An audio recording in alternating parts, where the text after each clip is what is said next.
इन दोनों का काम एक जैसा है।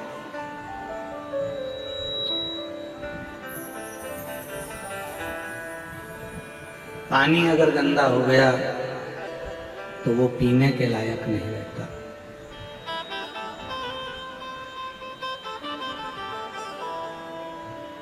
फिर थोड़ा इंतजार करो।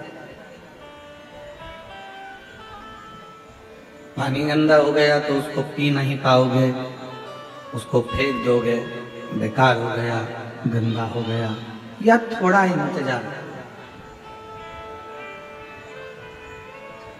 पानी गंदा होने पर पीने के लायक नहीं रहता और वाणी गंदी होने पर बात करने के लायक नहीं रहती।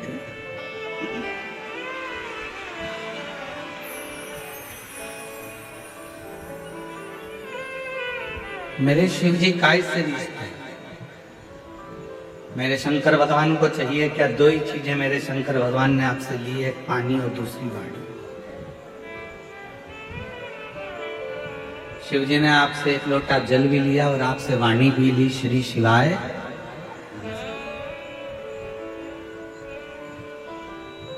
और किसी को रिझाना हो तो यही दो चीज जो शंकर भगवान को चाहिए वही सारी जगत को चाहिए।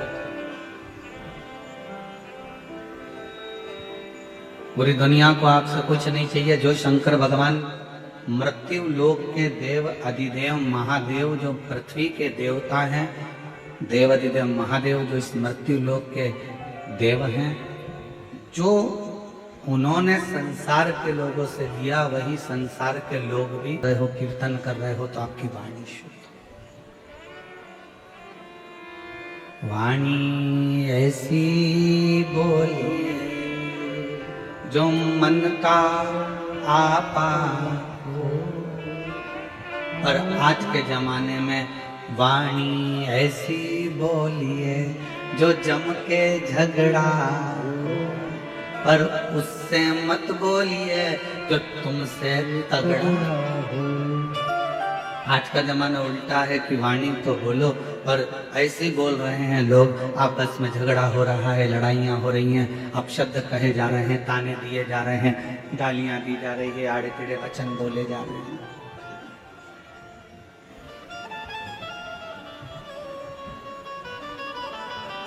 उसमें श्रेष्ठता का भाव कहाँ रह गया?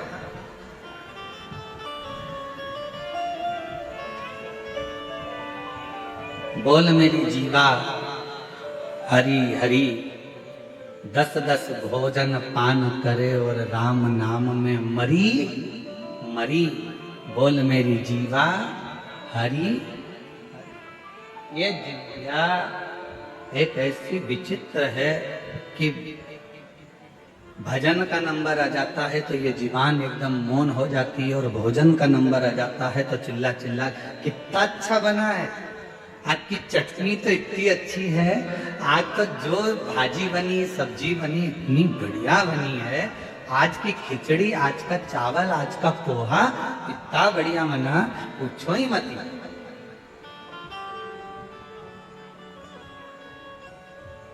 अब जितना तुम खाने में बोले हो ना, भोजन में बोले हो ना, उतना अगर भजन में बोलो तो थोड़ा थोड़ा। एक नजारा रात्रि को देखना निकुंभ में आकर, आज नहीं देखो तो कल देखना। कल कथा का चतुर्थ दिवस है, परसों कथा विराम हो जाएगी। कल का कथा का समय तो यही रहेगा 1 बजे से 4 बजे तक। परसों का कथा का समय सुबह 8 बजे से 11 बजे तक हो जाएगा। कल जब कथा का चतुर्थ दिवस रहेगा, विराम दिवस के एक दिन पहले का दिन कौन सा कहलाता है? जम के बोलो, शिवरात्रि। तो कल तो हो जाएगा कथा का शिवरात्रि का दिन, और परसों के दिन जिस दिन कथा विराम हो रही है उस दिन है प्रदोष, और बाबा की कृपा से उस दिन भी आपको कथा का लाभ का आनंद मिलेगा। शिव तत्व भजन में मन नहीं लगा, भजन में जिह्वा थोड़ा थोड़ा बोलती बोलती बोलती बोलती थक जाती, और जिह्वा थकी फिर भगवान का नाम जाप स्मरण नहीं होता।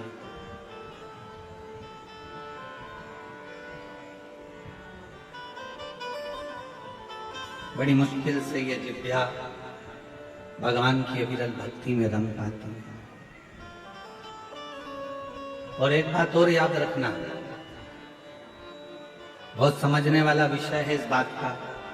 निकुंभ की मेरी जीजियों, छत्तीसगढ़ के मेरे जीजाओं, मेरी बेटियों, बेटाओं, मेरी माताओं, मेरे भाई, एक बात का स्मरण रखना, जितना जितना तुम भगवान की भक्ति में रमती चली जाओगी, लगती चले जाओगी, थोड़े दिन में भगवान मन में सोचते हैं कि ये बहुत ज्यादा उपास कर रही है, बहुत ज्यादा तप कर रही है, बहुत ज्यादा मंदिर में पोछा लगा रही है, बहुत ज्यादा झाड़ू लगा रही है, बहुत ज्यादा मंदिर में रोज रोज आ रही है। तो भगवान क्या करते हैं, धीरे धीरे मन में से अपनी भक्ति को हटाने का प्रयास करते हैं, आपको दूर करेगा।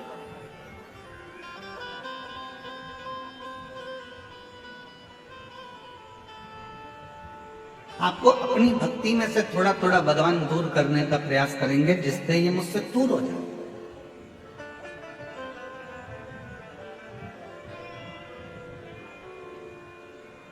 पहले भी कथा में काज फिर कह रहा है, बच्चा छोटा सा है, गोदी में है, माँ बच्चे को कब उतारती है, जब वो बच्चा खिलौने से खेलने लगता है। भगवान अपने भक्त को वैभव देते हैं, गाड़ी देते हैं, बंगला देते हैं, धन देते हैं, संपदा देते हैं, सत्ता देते हैं, सब कुछ देते हैं, और धीरे धीरे मेरे भोले बाबा आपको अपने आप से दूर कर लेते हैं। उस समय पर आपको चतुरता चाहिए। आप कितने भी व्यस्त रहो, आप कितने भी मस्त रहो, आप कितने भी काम में लगे रहो, पर मेरे शंकर भगवान का मंदिर मत छोड़ना, मेरे शिव का शिवालय मत,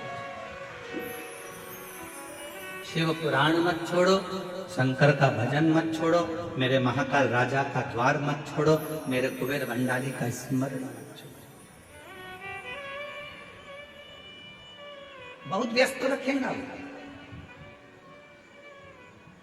और सबसे ज्यादा व्यस्तता कब होती है, जब आपका मंदिर जाने का समय होगा। आपने सोचा कि सवेरे टाइम नहीं मिलता तो मैं 10 बजे मंदिर जाऊंगी, तो भगवान सबसे ज्यादा व्यस्त तुम्हें 10 बजे कर देगा। तुमने सोचा कि मैं 10 बजे मंदिर नहीं जाऊंगी, शाम को 4 बजे जाऊंगी, जब सब दुकान चले जाएंगे, बच्चे स्कूल चले जाएंगे, सब अपने काम में लगे, 4 बजे मंदिर जाऊंगी, भगवान इतना व्यस्त कर देगा 4 बजे कि तुम मंदिर नहीं जाओ। फिर तुमने सोचा अब ऐसा नियम बनाती हूँ कि शाम को 7 बजे मंदिर जाऊंगी, सब आ जाएंगे, सबका खाना बना दूंगी, सबको घर में रोक के फिर मैं मंदिर। भगवान ऐसी व्यस्तता लाएगा कि 7 बजे भी तुम्हारा मंदिर का समय छूट जाए, तुम्हें दूर करेगा।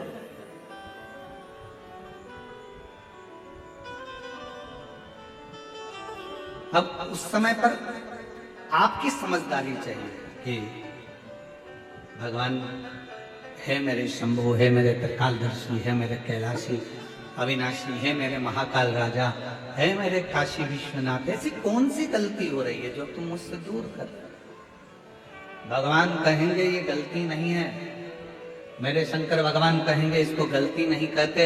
शिव जी कहेंगे तू इतनी मुझ में रम गई है, तू इतना मुझे मानने लगा है कि तेरे फैसले तू नहीं ले पा रहा, तेरे फैसले मुझे लेना पड़ रहे हैं, इसलिए अब तुझे थोड़ा दूर कर रहा हूं कि तू पूरा मुझ पर ही आश्रित।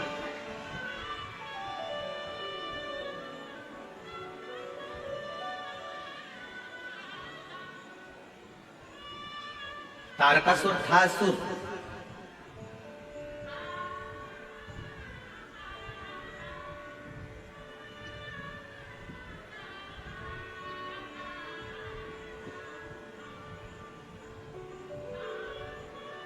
असुर था तारकासुर,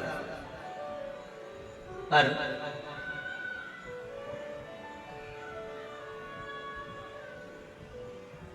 तारकासुर ने अपने बेटों को अपने पास में बुलाया, तारकाक्ष, विदुमाली और कमलाक्ष।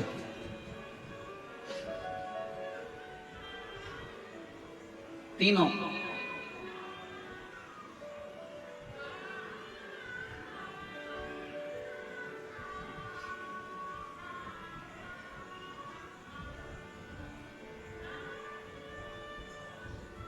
और तीनों को बुलाकर तारकासुर ने अपने तीनों बेटों से कहा कि 3 को कभी मत भूलना। और सुन लो मेरी छत्तीसगढ़ की जीजियों, मेरे छत्तीसगढ़ के जीजाओं, बहुत सावधान से।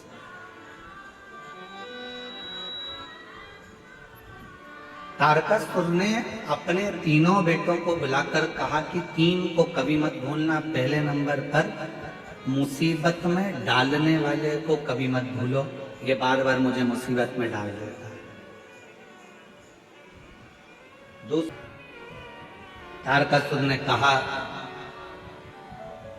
एक देव ऋषि नारद ऐसे हैं जो संपूर्ण जगत के कल्याण के लिए कहीं ऐसा क्रम उत्पन्न कर देते हैं कि व्यक्ति को लगता है कि मैं मुसीबत में, और वही देव ऋषि नारद आकर उसको मुसीबत से निकाल भी देते हैं, और वही देव ऋषि नारद उसको मुसीबत में साथ भी देते रहते हैं, उसको मंजिल तक पहुंचाने का काम। कोई प्रसंग कहा,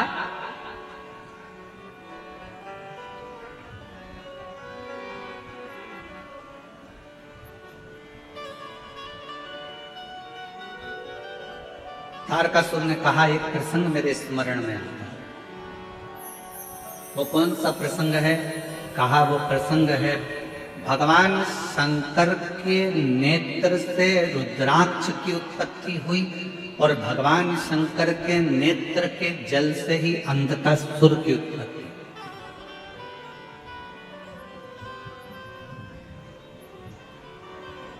जो तपस्या कर नेत्र बंद कर रखे थे, तपस्या कर नेत्र बंद कर जो अश्रु गिरा था, उससे रुद्राक्ष का जन्म,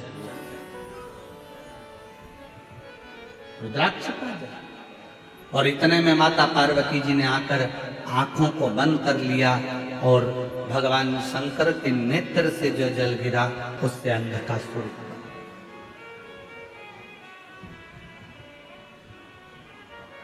एक तपस्या का जल, एक साधना का जल, एक उपासना का जल, एक मेहनत का जल, एक परिश्रम का जल, एक संघर्ष का जल जो आपके और हमारे शरीर से निकलता है, वो साधारण नहीं होगा। आज पूरा विश्व 21 जून को योग दिवस मना रहा है, पूरा विश्व मना रहा है।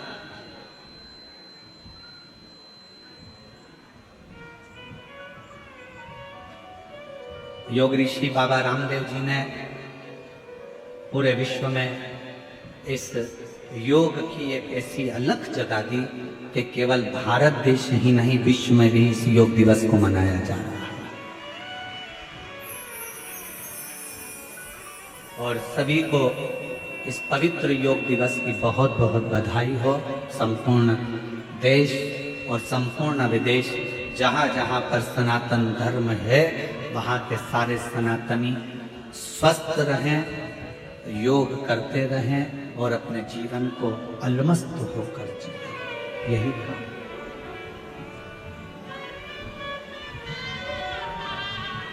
क्या ये तीनों क्रम, तारकासुर से तारकाक्ष ने पूछा, विदुमाली ने पूछा, कमलाक्षी ने पूछा, क्या ये तीनों क्रम एक व्यक्ति में है? नारद जी, ठीक है, क्या कोई चरित्र है जिसको हम सुन सके? क्यों नहीं? एक पवित्र चरित्र तारकासुर ने सुनाया। सुनो तारकाक्ष, विदुमाली, कमलाक्ष की। शंकर भगवान के नेत्र बंद करने से, उनके नेत्र से जो अश्रु निकला, उससे एक बच्चे ने जन्म ले लिया जिसका नाम था अंधकासुर। पार्वती जी ने उसको गोदी में ले लिया। अब बच्चा अगर जन्म लिया है, बच्चा अगर रो रहा है, तो बच्चे को पार्वती जी ने अपनी गोदी में लिया। गोदी में लिया तो शंकर भगवान से कहा कि ये मेरा पुत्र है। शंकर भगवान ने कहा ये तुम्हारा पुत्र नहीं है, प्रभु आपके द्वारा प्रकट हुआ है, तो मेरा तो पुत्र ही रहेगा।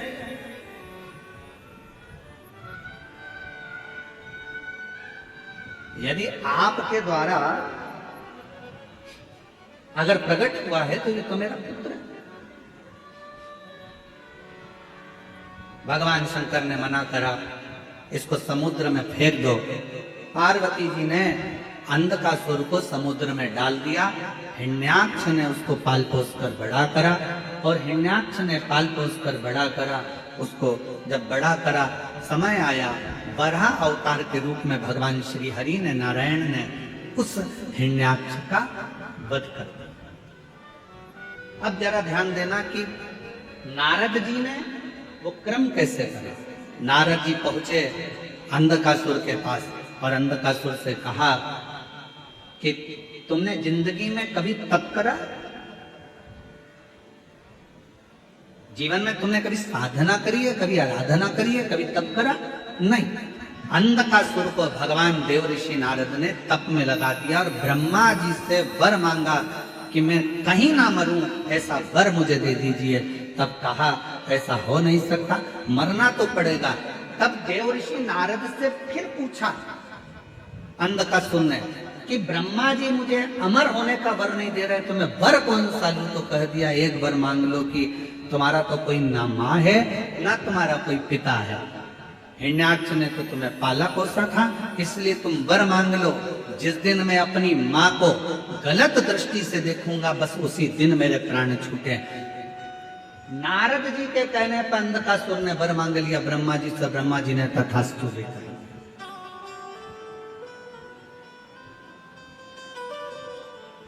अब तथास्तु तो कह दिया, समझ लेना था अंधकासुर को कि अगर ब्रह्मा जी ने तथास्तु कहा है तो इसका मतलब है कि मेरी माता कहीं ना कहीं तो होगी, ये निश्चित। मेरी मौत अगर लिखी है तो मेरी माता कहीं ना कहीं तो होगी।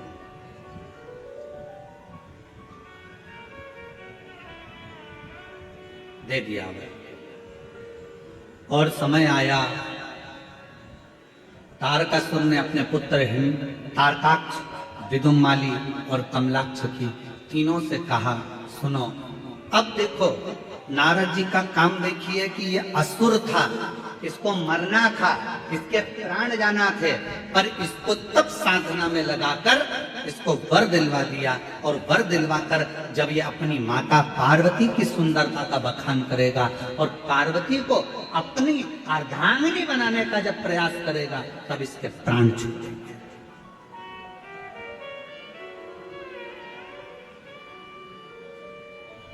और समझाया देवऋषि नारद ने। ऐसा नहीं कि देवऋषि नारद समझाते नहीं है, नारद जी का काम है समझाना, ज्ञान देना। एक विद्वान संत, साधु, सन्यासी, तपस्वी, साधक, उपासक की एक क्रमता होती है कि वो समझाने का प्रयास करते हैं, पर तुम्हारी बुद्धि में बैठे तब तुम्हें समझ में आए। महाराज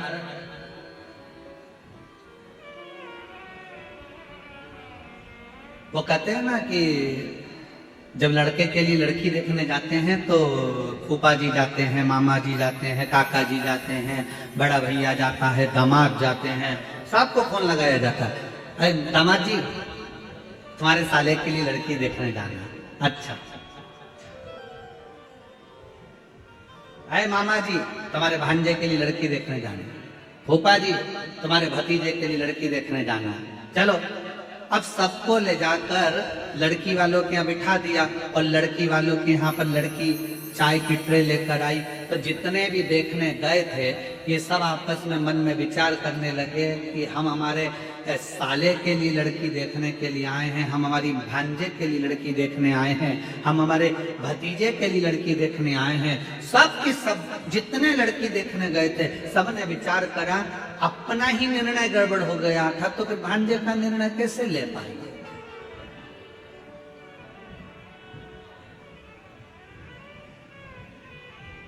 जब हमारी शादी की बात आई तो हमने विचार करा, मामा सोचे कि हमने विचार करा, फूफा सोचे हमने विचार करा, दामाद सोचे हमने विचार करा, हमारा निर्णय हमको ही अच्छा नहीं मिल पाया तो हम हमारे साले के लिए कौन सा निर्णय ले पाएंगे। ये विचार नहीं हो जाता। अर्जुन महापुराण की कथा एक बात कहती है, जन्म, मरण और परण ये तीन मेरे शंकर भगवान के हाथ में है। भगवान शिव ने ये किसी को नहीं, ये भगवान शिव ने किसी को नहीं दिया। जन्म कब होना है, कहाँ होना है, कैसे होना है, कितनी बजे होना है, ये निश्चित स्वयं देव महादेव करते हैं। मरण मृत्यु कहाँ होना है, किस जगह पर होना है। भले तुम कहीं पर भी रहते हो, पर तुम्हारी मौत जहां लिखी होगी, जब लिखी होगी, जिस जगह पर लिखी होगी, जिस घड़ी में लिखी होगी, उस घड़ी में, उस पल, उस समय में मृत्यु तुमको लेकर चली जाएगी। और अगर तुम्हारी मौत नहीं लिखी है तो चाहे दुनिया के लोग मृत्यु के घाट उतर रहे हों, बाबा भोलेनाथ उस व्यक्ति को कैसे भी काल के पंजे से निकाल कर बाहर ले आएंगे। कोई बच जाएगा और मालूम पड़े बाकी के मर जाए। और ये हुआ। अभी अहमदाबाद में घटना घटी, बोलो टीवी पर देखी थी कि नहीं देखी थी? अरे जम के तो बोलो, देखी थी। अहमदाबाद में घटना घटी, कितना अच्छे अच्छे सब अपने अपने भावों से जा रहे थे। सबके हृदय में भगवान समाहित था, सबके हृदय में शिव था। फ्लाइट में बैठ भी गए, फ्लाइट उड़ भी गई। उस कैंपस में मेडिकल कॉलेज के जो बच्चे थे वो भोजन कर रहे थे। उनको क्या मालूम था कि हमारी मौत यहाँ लिखी है, हमारी मृत्यु यहाँ लिखी है। वो फ्लाइट में उड़ने वालों को क्या पता था कि हमारी मृत्यु यहाँ लिखी है? किसको मालूम?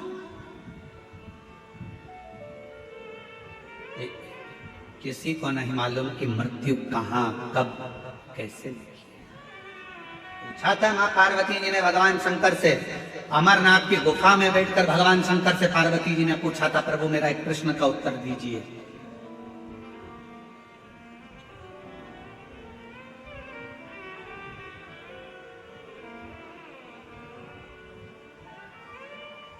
मृत्यु की तिथि, मृत्यु का समय, मृत्यु का पल, मृत्यु की घड़ी कब लिखी जाती?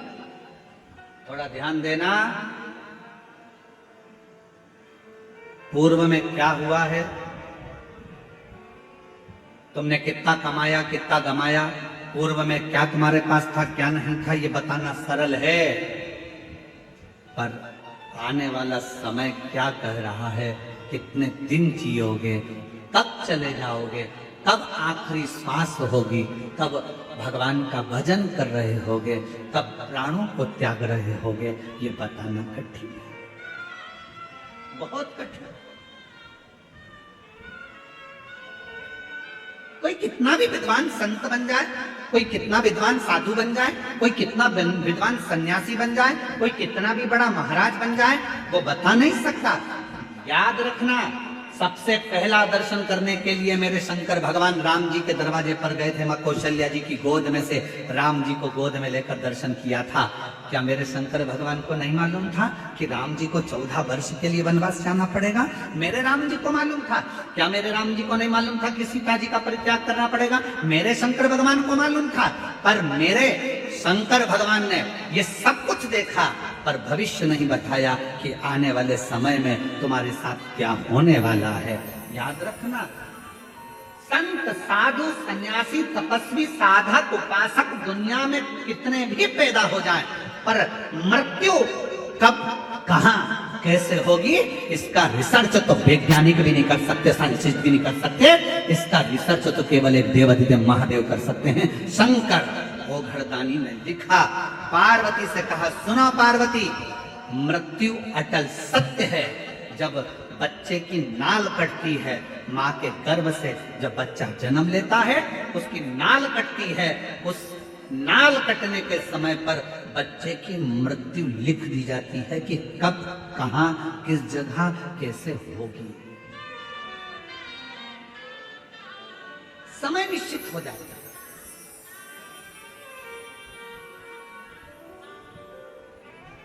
स्वामी विवेकानंद जी का प्रसंग याद कर लीजिए। स्वामी विवेकानंद जी ने रामकृष्ण परमहंस जी से पूछा था कि व्यक्ति को भगवान का नाम कब लेना चाहिए।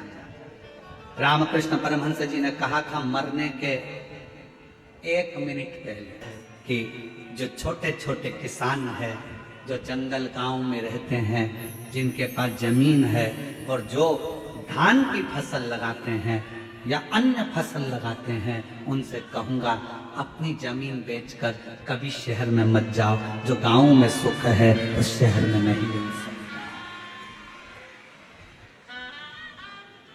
जो अपने गांव में सुख है वो शहर में नहीं। शहर की चमक जरूर लग रही है कि यहाँ गाड़ी मिल सकती है, बंगला मिल सकता है, शहर में पानी मिल जाएगा, शहर में ये मिल जाएगा, एजुकेशन मिल जाएगा, सब कुछ मिल जाएगा। शहर में तुम्हें गाड़ी भी मिलेगी, पैसा भी मिलेगा, धन भी मिलेगा, बंगला भी मिलेगा। तुम जमीन बेचकर जाओगे तो तुम्हारे पास ढेर सारा धन भी होगा, सब कुछ होगा। शहर में सब कुछ मिल सकता है, पर शहर में तुमको जो शांति और प्रेम चाहिए वो प्रेम और शांति गांव के सिवाय कहीं नहीं मिल सकती।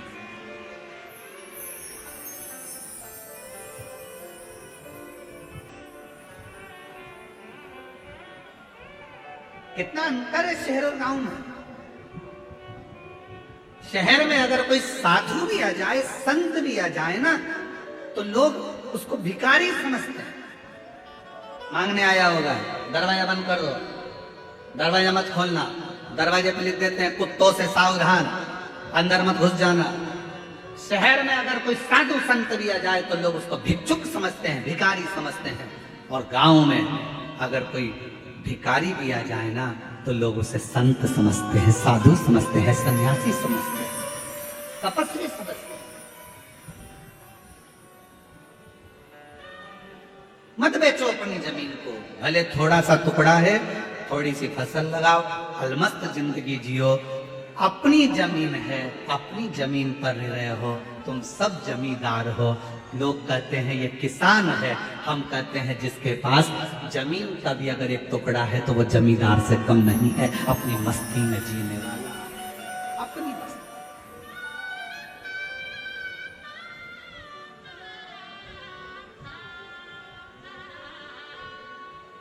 थोड़ा अलमस्त अपने जीवन को जितना प्रसन्नता में जीने का एक लक्ष्य बना सकते हो, वो छोटे से गांव में ही बना सकते।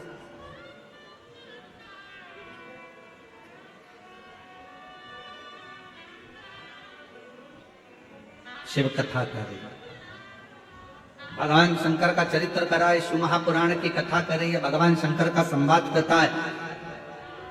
भीतर की जो प्रसन्नता है, देवऋषि नारद ने अंधकासुर को भगवान की भक्ति में लगा दिया।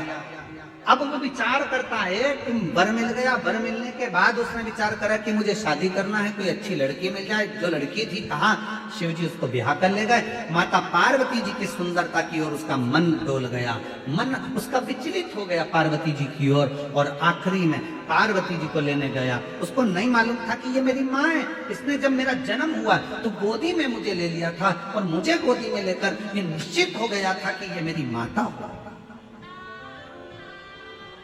जब बच्चे की नाल कटती है उस समय पर निश्चित हो जाता है कि इसकी मृत्यु कब होगी, कहाँ मरेगा, किस जगह मरेगा, किस जगह प्राण छूटेंगे, जल में, थल में, वायु में, विमान में आदि, कहाँ, गाड़ी में, घर में, जहां उसके प्राण छूटने का होता है वहां का लिख दिया जाता है।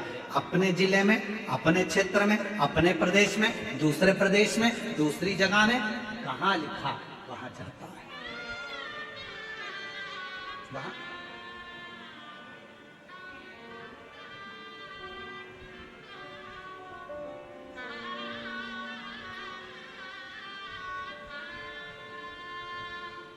इसलिए शिव पुराण कहती है जितना समय मिले, ये मत सोचना अगली कथा जब छत्तीसगढ़ में होगी ना तब मैं कथा सुनने के लिए जाऊंगी। नहीं नहीं नहीं, काल करे सो आज करे सो कल में प्रलय हो जाएगा, शिव पुराण सुनेगा। आज मिला है नहीं, चल पहुंचो। बहुत सारे प्रश्न हैं दुनिया की दृष्टि में, बहुत प्रश्न। एक बहन ने एक प्रश्न लिखा कि गुरुजी हम हमारे नर्मदा जी का दर्शन करने के लिए हम जबलपुर के पास भेड़ा घाट गए, वहां से हम शंकर जी का छोटा सा शिवलिंग लेकर आ गए। हम उसकी प्राण प्रतिष्ठा करें बिगर हम उसका पूजन कर रहे हैं, हमारे पास में प्रतिष्ठा का पैसा नहीं है, हम उसकी आराधना कर रहे हैं, क्या हमें पुण्य मिलेगा? क्यों नहीं मिलेगा? लिंग पुराण में, शिव महापुराण में, नर्मदा पुराण में, स्कंद पुराण में सब में तो वर्णन किया कि मां नर्मदा जी के जल से अगर कोई कंकर भी निकलता है तो वो शंकर है। उस शंकर की प्रतिष्ठा की जरूरत नहीं होती, वो अपने आप में प्रतिष्ठित होता है। आप उसकी आराधना करिए, कौन मना कर रहा है? आप उसके जल चढ़ाओ, पूजन करो, आराधना करो।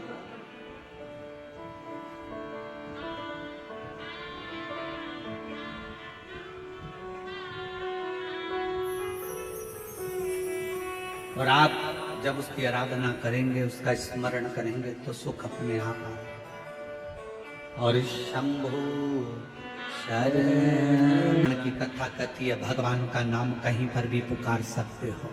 कई लोग कहते हैं हॉस्पिटल में हम रुद्राक्ष पहनकर जा सकते, क्यों नहीं? हम ऐसी वैसी जगह पर रुद्राक्ष धारण कर क्यों नहीं? सर्वस्वता शिव का सर्वस्व। क्या तुलसी की माला में गलत क्रम नहीं आएगा? रुद्राक्ष में गलत क्रम नहीं आएगा? अरे शिव महापुराण की कथा कहती है कि तुलसी जिस पात्र में डल जाती है उसको भी प्रसाद कर देती है, रुद्राक्ष जिसके गले में डल जाता है उसको भी शिवमय बना देता है। इसमें क्या सोचना? क्या हम मंत्र जाप करें? करो नाम जाप, भगवान का नाम लेते जाओ। तुम कैसे भी हो, प्रभु का नाम लो, प्रभु का। श्री शिवाय नमस्तु,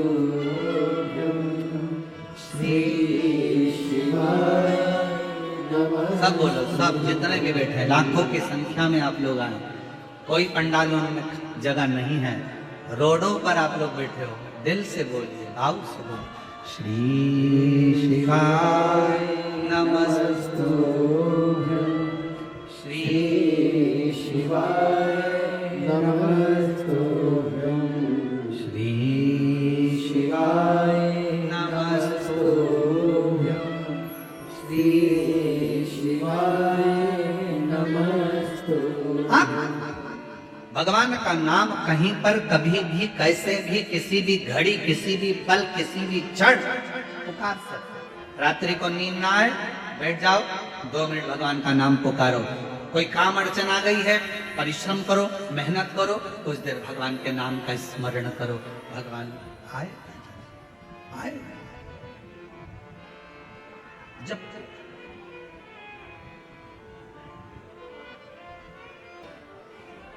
आखिरी में अंधकासुर ने पार्वती माता पर गलत दृष्टि दे दी और उसके प्राण चले जा रहा है। हमारा शिव हमें माफ, हमारा शंकर माफ कर रहा है, ये निश्चित है। हमें स्मरण में नहीं करना। अब बार बार पीछे का सोचो, बार बार पीछे का स्मरण करो तो आगे बढ़ पाओगे क्या? अरे बोलो तो जम के बढ़ पाओगे नहीं। अरे ऐसा हो गया, अरे वैसा हो गया, अरे ये हो गया, अरे वो हो गया, बार बार पीछे का याद कर। हिरण और शेर में क्या अंतर है? हिरण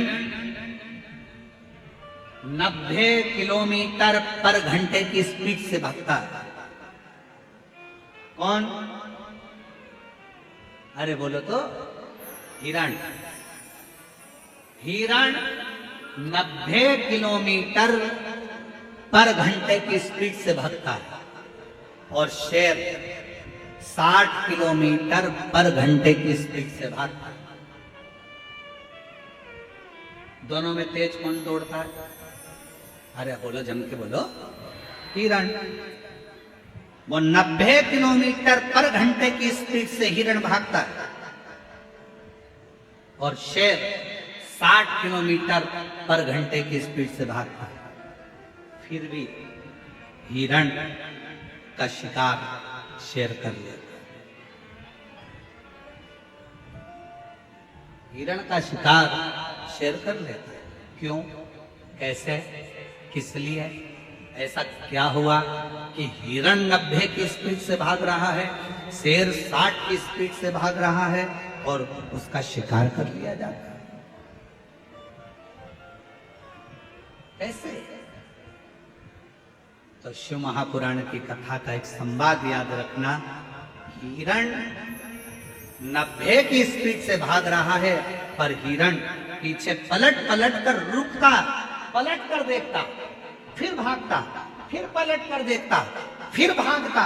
हिरण अपना आधे से ज्यादा समय पीछे देखने में लगा देता है, इसलिए 60 की स्पीड में दौड़ने वाला भी शेर 90 की स्पीड वाले का शिकार कर लेता।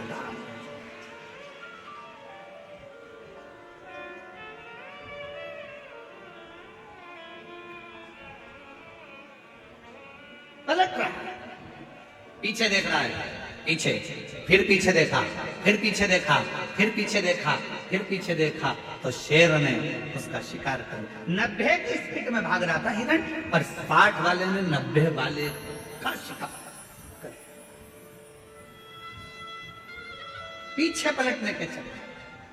और आपसे निवेदन है, मेरी छत्तीसगढ़ की जीतियों, मैं छत्तीसगढ़ के जीता हूं, मेरी बेटियों बेटा हूं, आपसे निवेदन है। कई बेटियां कहती हैं मैंने पहले एग्जाम दिया, 4 बार एग्जाम दिया, 5 बार एग्जाम दिया, मैं क्लियर नहीं कर पा रही हूँ, मैं सीए बनूंगी कि नहीं बनूंगी, डॉक्टर बनूंगी कि नहीं बनूंगी, मैं ये वाला एग्जाम पास करूंगी कि नहीं करूंगी, मैं ये कर पाऊंगी कि नहीं कर पाऊंगी, मैं इंजीनियर बन पाऊंगी कि नहीं बन पाऊंगी, मैं कलेक्टर बनूंगी कि नहीं, मैं एसपी बनूंगी कि नहीं बनूंगी। ये पीछे तुमने कितने भी एग्जाम दिए, उसको मत देखो, तुम्हारी स्पीड 90 की होना चाहिए। अच्छा पढ़ो, मेहनत करो, संघर्ष करो और दौड़ते रहो, आगे बढ़ते रहो, फिर तुम्हारा शिकार कभी नहीं होगा, तुम एक दिन अपने सिंहासन पर बैठकर भी रहोगे। एक पत्र है, अच्छा है,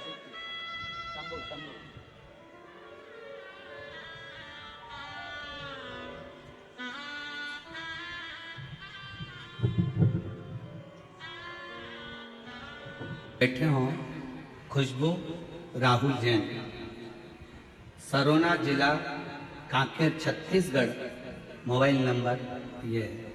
खुशबू राहुल जैन अगर कहीं बैठे हो तो बेलपत्र लेने के लिए आ सकते। खुशबू राहुल जैन, सरोना जिला कांकेर छत्तीसगढ़, मोबाइल नंबर। गुरुदेव, बाबा का कितना बखान करूं, कम है। गुरुदेव, मुझे झटके आते थे और झटके के कारणवश मैं गिर जाती थी और मुझे याद नहीं रहता था कि क्या हो, समझ नहीं आता। ये झटके आते आते सालों निकलते चले गए, जिंदगी बढ़ती चली गई। आयुर्वेदिक इलाज करवाया, डॉक्टरों का इलाज करवाया, पर कभी भी झटके बंद नहीं। आखिरी में किसी बहन जी के कहने पर कथा सुनना प्रारंभ करी। शिव जी पर जल चढ़ाना, बेलपत्र चढ़ाकर खाना, शिव जी के मंदिर की सेवा करना प्रारंभ करी और बाबा की कृपा से 11 मार्च 2021 से कोई झटका नहीं आया। बाबा की कृपा से मैं ठीक। 11 मार्च 2021 से लास्ट झटका आया था, उसके बाद से मेरे बाबा ने मुझे संभाल लिया। महाकाल बाबा की कृपा, कुबेर भंडारी की कृपा, मैंने शिव जी को अपना पिता मान लिया। गुरु जी, आप कहते हो कि शंकर भगवान से कोई संबंध जोड़ लो, और अगर एक रिश्ता भगवान से जुड़ गया तो तुम्हारी पूरी टेंशन तुम्हारे पिता की होगी। मैंने भगवान शिव को अपना बाप मान लिया। गुरुदेव, मेरे 2 बच्चे हैं, सोचती हूँ कि अपने बच्चों के लिए और अपने परिवार के लिए कुछ करती रहूं, जिससे मेरा परिवार में कहीं धन की कमी ना हो। मेहनत आप कहते हो पूरी करो। मैंने भी एक दिन एकांत में बैठकर विचार करा कि मैं क्या करूं। शिव जी के हाथ छोड़ दिया, मेरे पिताजी जैसा मार्ग बताएंगे मैं करूंगा। और बाबा की कृपा से एक दिन बैठी थी, एक साड़ी में फाल लगाने को आ गई, फिर मैंने ब्लाउज सिलना प्रारंभ करा, फिर मैंने बड़ी बनाना प्रारंभ करा, फिर मैंने पापड़ बनाना प्रारंभ करा, फिर मैंने चिप्स बनाना प्रारंभ करा, और आज बाबा की कृपा से अच्छा व्यापार मेरे शिव रूपी पिता के हाथ से चल रहा है, और मैं अच्छा आनंद के साथ कार्य कर रहा हूं। किसके आश्रित होकर? शिव के आश्रित, शंकर के आश्रित। एक पत्र और लिखो। पद्मा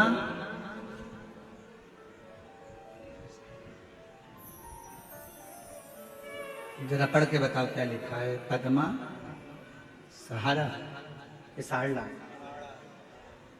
पद्मा साहला, जामसार कला थाना डोंगर गांव से हूँ। कहीं बैठी हो तो हाथ हिला सकती हैं। पद्मा सहारा, जामसारा कला थाना डोंगर गांव से हूँ।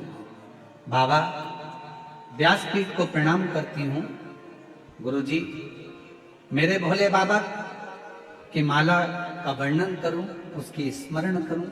बहुत गरीब थी गुरुदेव, कभी कभी तो 2 दिन भूखा ही रहना पड़ता था। तेरा पत्र को आप लोग पढ़ेंगे तो आपको स्मरण में आएगा। बहुत गरीब थी, कभी कभी 2-2 दिन भूखा रहना पड़ता था। मैंने बहुत कुछ सहे हैं गुरुजी, फिर भी मैंने बाबा पर पूर्ण भरोसा कर लिया। आप कहते हो शिव जी को छोड़ना नहीं, मुझे लगता है दिल से अगर शंकर भगवान को पकड़ा तो शंकर भी हमको नहीं छोड़ते हैं गुरुदेव। हमने शिव को पकड़ लिया, विश्वास करना आपने सिखा दिया।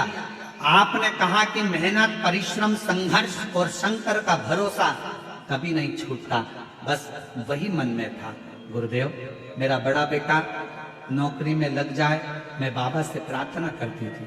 मेरे छोटे बेटे की आंख से दिखाई नहीं देता, आंखें कमजोर थी। मैं बाबा से प्रार्थना करती कि बाबा मेरे बेटे की नौकरी लग जाए और मेरे बेटे को दिखना प्रारंभ हो जाए। उसकी आंखों में दिखाई नहीं देता, बहुत परेशान। करूं तो करूं क्या? शिव पर भरोसा करा। आपकी कथा दिन रात सुनती, लोग मुझे कहते हैं ये पागल हो गई है शिव जी के लिए, पर आपकी कथा सुनकर आज मेरे बाबा ने ऐसी कृपा कर दी गुरुदेव कि मेरे बेटे की आंख की रोशनी भी ठीक हो गई, और 2023 में मेरे बेटे की सरकारी नौकरी भी लग गई बीएसएफ में। बाबा को मैं आज धन्यवाद देती हूँ, जो कि राजस्थान में बॉर्डर पर मेरा बेटा नौकरी कर रहा है। बॉर्डर राजस्थान में बीएसएफ की नौकरी पर आज मेरा बेटा है। मेरे शिव की कृपा से आंखें भी ठीक हुई और नौकरी भी। क्या देता है शिव, क्या प्रदान करता है शंकर? मेरा उघड़दानी, मेरी जीजियों। आपको लगता होगा कि ये लाखों की भीड़ आती है, लाखों की जनता शिव महापुराण की कथा सुनने आती है, पर ईमानदारी से बोलना, अगर मेरा शंकर आपकी झोलियों में खुशियां नहीं देता तो क्या तुम ये शिव महापुराण की कथा में जाते क्या? बहुत कठिन है। ना तो यहाँ पर कोई आडंबर है, ना यहाँ पर कोई पाखंड है, ना यहाँ पर कोई दिखावा है, ना यहाँ से कुछ दिया जाता है, ना यहाँ से कुछ प्रदान किया जाता है। केवल तुम आते हो, कथा सुनते हो, दिल लगाते हो बाबा से, और बाबा तुम्हारी झोली 3 महीने में भर देता है। ये उसकी कुछ भी नहीं है। सीहोर वाला महाराज तो मिलता भी नहीं है।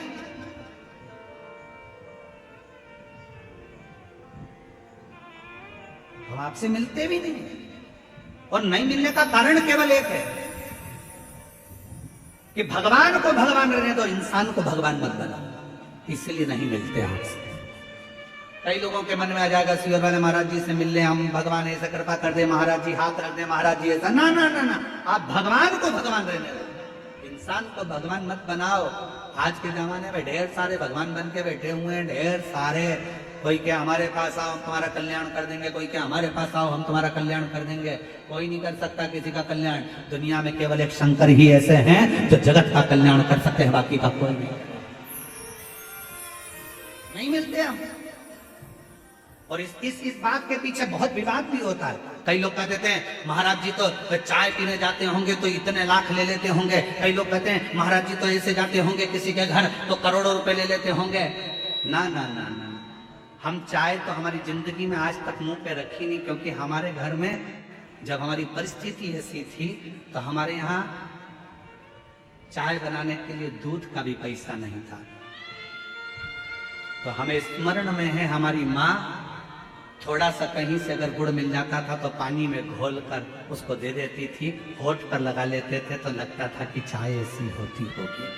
उस परिस्थिति से निकले हैं तो आज तक चाय मुंह पे रखी नहीं, उस परिस्थिति का स्मरण। क्यों नहीं? आप और हम भी भगवान के एकांत में बैठकर शिव नाम का भजन करें, स्मरण करें, चाकरी करें, मंत्र जाप करें और आप भी शिव से लगन लगाओ, उसकी ओर जाओ जिसकी जरूरत है। सीहोर में भी आओ। हमने एक बार कथा में कहा था, आपके घर के नजदीक में अगर शंकर जी का मंदिर है, आप रोज शिव जी के मंदिर में जल चढ़ाने के लिए अगर जाते हो, तो हमने कहा था उसके बीच में अगर तुम्हारी मौसी का घर पड़ जाए, मामा का घर पड़ जाए, सहेली का घर पड़ जाए, रिश्तेदार का घर पड़ जाए, बेटी का घर पड़ जाए, माँ का घर पड़ जाए, तो भी उस रिश्तेदार के घर मत जाना, सीधे मंदिर, मंदिर से सीधे घर आना, क्योंकि शंकर भगवान कब क्या देकर भेज देगा तो वो खजाना लेकर अपने घर जाएंगे। सीहोर कुबेरेश्वर धाम पर आओ तो यह सोचकर आना कि मैं अपने पापा के घर जा रही हूं, मैं अपने पिता के घर जा रही हूं, मैं अपने बाबुल के घर जा रही हूं। ऑटो वाला कहेगा यहाँ ले चलता हूं, वहां ले चलता हूं, ये करता हूं, वो करता हूं। नहीं, मुझे मेरे पिता के घर लेकर चल, मुझे मेरे कुबेरेश्वर धाम लेकर चल। मैं रेलवे स्टेशन पर उतरी और बाबा से कहो कि मुझे मेरे बाबा के घर लेकर चल। देगा तो मेरा बाप देगा, और जो बाप देगा वो दुनिया में कोई नहीं दे सकता है। मेरा शंकर मुझे, मैं उसके आधीन हूं।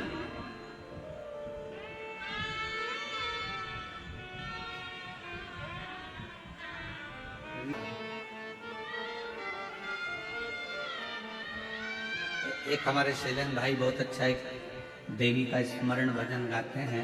वो स्मरण में आता है कि अब द्वार, उसकी चाकरी, उसकी शरणागति, कहीं नहीं जाऊंगी, भटकूंगी नहीं, कहीं नहीं।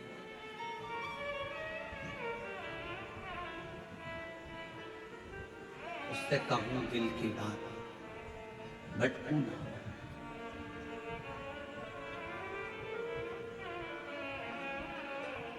कब, कहां, कैसे वो कृपा कर दे उसका भरोसा नहीं, पीछे नहीं पलटे।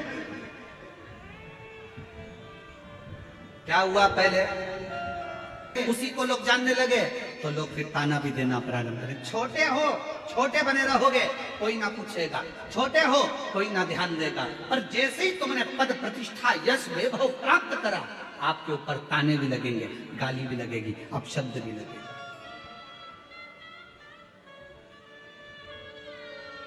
सील ठप्पा लगना कोई साधारण बात नहीं है महाराज। डिग्री प्राप्त करना कोई साधारण बात नहीं है महाराज। सील ठप्पे लगना कोई साधारण बात नहीं है। मीराबाई के जीवन में सोचो, सांप का पिटारा आया, शेर के सामने जंगल में छोड़ दिया।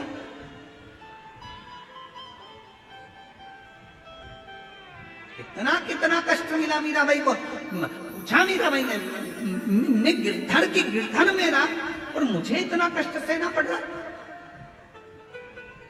संत रविदास जी महाराज के चरणों में बैठकर मीराबाई ने पूछा, गुरुदेव, ओ गुरुदेव।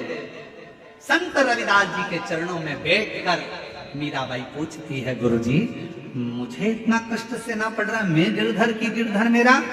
संत रविदास जी महाराज जी ने कहा, मीरा, जो भगवान के करीब में आता है, जिसको भगवान अपना बनाकर पृथ्वी पर जन्म देता है, उसको दुनिया के ताने, गाली, अपशब्द बहुत सहना पड़ता है, क्योंकि भगवान के हो रहे हो, भगवान ने तुमको जन्म दिया है और उसके लिए जी रहे हो, तो बहुत सहना पड़ेगा, बहुत सहना पड़ेगा।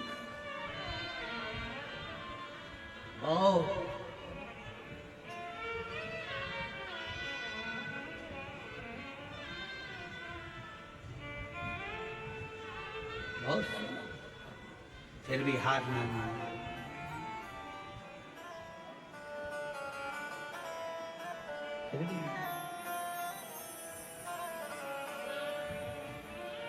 बस उसकी भक्ति में एक विश्वास, एक विश्वास।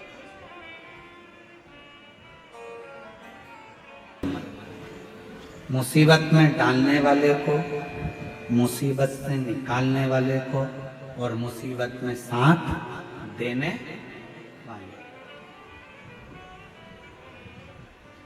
देवऋषि नारद अगर अपने किसी पर करुणा करने वाले होते हैं तो पहले उसको थोड़ा कष्ट दे देते हैं,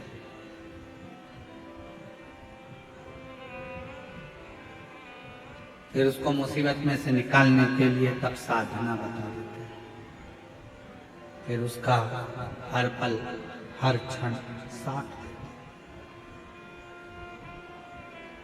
बहुत प्रश्न है संसार में, प्रश्नों की कमी नहीं है।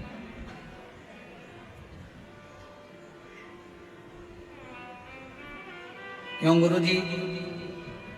मान लो हम मंदिर ना जा पाए, तो जो उपाय हमको करना है क्या वो हम हमारे घर में कर सकते? क्यों नहीं? कई बड़े बड़े शहर होते हैं, बड़े बड़े शहर हैं, मंदिर दूर है। कई उपाय ऐसे होते हैं जो रात्रि में करना होते हैं, नहीं हो पाते। मंदिर का दरवाजा बंद हो गया, नहीं कर पा रहे, अपने घर में कर लो।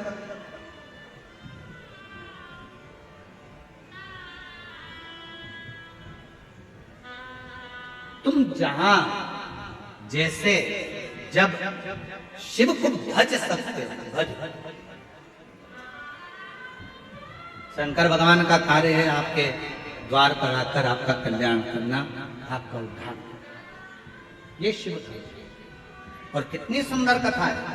तारकासुर के तीनों बेटे तारकाक्ष, विदुम्माली, कमलाक्ष की ने वर मांग लिया था भगवान ब्रह्मा जी से कि हमको 3 पुरियों का निर्माण कर दो, 3 महल बना दो, 3 नगर बसा दो हमारे, हम उस नगर में रहेंगे, उस मोहल्ले में रहेंगे, अपने क्षेत्र में अपनी पुरियों में रहेंगे, और ये वर दीजिए कि हम मरे तो तीनों एक साथ मरे।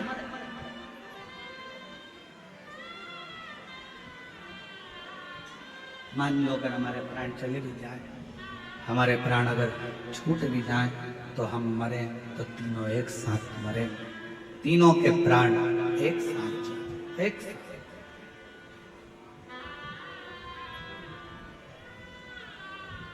तथा 3 पुरियां बना ली। पुरी का मतलब मालूम है ना? अरे जम के तो बोलो। नगर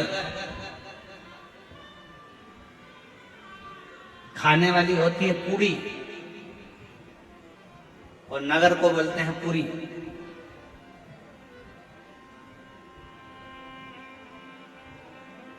तीन पुरियां बनेगी जिसमें तारकाक्ष, विदुमाली, कमलाक्ष की सब उसमें निवास कर, सब उसमें निवास कर रहे हैं, सबकी खूब उपद्रव मचाया, जितना उपद्रव मचा सकते थे। क्लियर करो उसको आवाज को। खूब उपद्रव मचाया, सारे देवता परेशान हो गए, सब परेशान।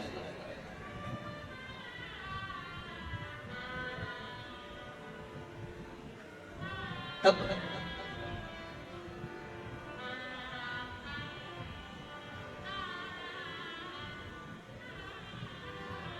सबने मिलकर भगवान देवादिदेव महादेव से प्रार्थना,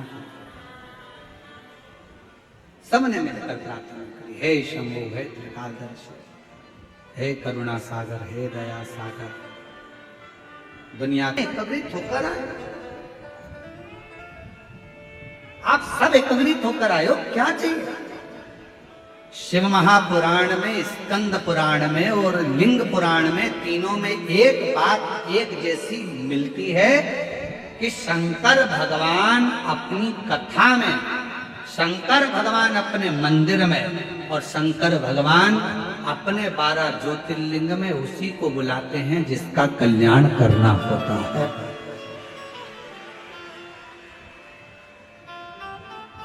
तीनों जगह जाने वाले व्यक्तियों से निवेदन है, आप वहां एंजॉय करने ना जाए, वहां टाइम पास करने ना जाए, वहां पार्टी मनाने, पिकनिक मनाने या ऐश्वर आराम के लिए इन 3 जगह पर ना जाए। कहां कहां? पहले नंबर का है शिव महापुराण की कथा में अगर आओ, बाबा से अगर प्रार्थना करने आ रहे हो तो अपने साथ में अपना बिछाने की दरी, अभी बारिश है, पन्नी, छाता, पानी की 2 बोतल, ओढ़ने का साथ लेकर चलो, थोड़ा सा अपने साथ में ठेकुआ वगैरह बनाकर कुछ रखकर चिवड़ा मिक्सचर लेकर चलो। कभी भूख लगा, कोई नहीं दिया, अपना पा लिया, बड़े बाबा के धाम कथा सुन।